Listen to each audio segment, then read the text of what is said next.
Hey Tia, I hope that you're doing well. I am so excited that I get to see you in a few hours. So this is probably going to be short because if I tell you everything now, then we won't have anything to talk about when we meet for lunch.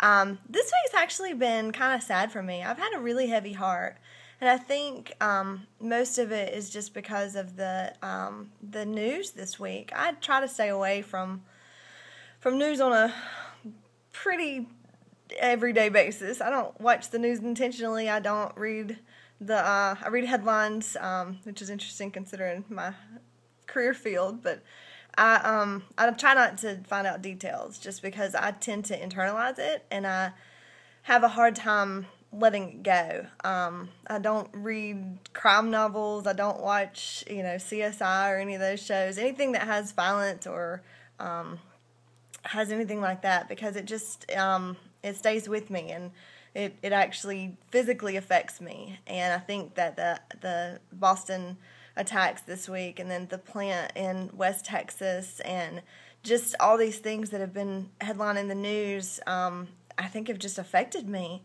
So I've had just a sort of a heavy heart this week. And last night we watched pretty much minute for minute while the second suspect was caught, and I felt a little bit of relief because I can't imagine being a parent in that neighborhood and being terrified to send your kid to school. It's scary enough with just everyday attacks or everyday, just acts that are not necessarily appropriate for children. Your drugs, your crime, your violence, your guns, bullying, transition to middle school. That's terrifying me right now. But it's bad enough with those everyday threats, but to think of something on this scale, and to hear everything that was said about that 19-year-old kid, everybody loved him. They said he was a great kid and he had such a bright future, and to think that somewhere along the line he was poisoned to the point to where he could just commit these heinous acts, it just hurts my heart. It just makes me sad, and I maybe I need a therapy. Maybe I need some therapy.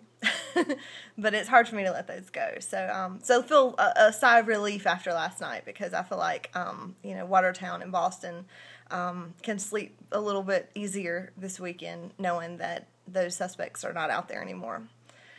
So anyway, that's been the big part of my week, being in the news field, not necessarily directly, but it does certainly indirectly affects what I do. So I'm glad that we can have some closure there. It'll be interesting to see the next steps that are taken, but at least for now, there's a little bit of closure.